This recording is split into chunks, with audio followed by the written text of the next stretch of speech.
Hello and welcome to How to Login. In this video, I'm going to be teaching you how you can mute a user on Kik. So let's go ahead and start the video without wasting any more time. Open the Kik app on your phone. What you need to do next is click on a user you want to mute. Then go to their profile by clicking on their name. The next thing you want to do is click on notifications.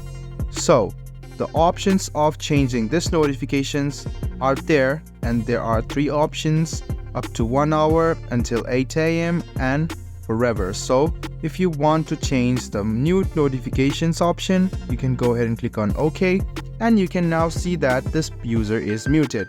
But if you decide to unmute the user, you can do that as well. So you can see right beside the chat option, the mute button is there and no notification will come even if they messaged you.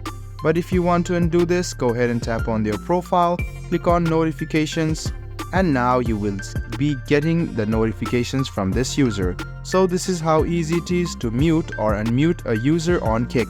I hope this video was helpful for you. If you still have any kind of confusion, please do mention us on the comment section down below. Like the video, subscribe to the channel, and do hit the bell button for more.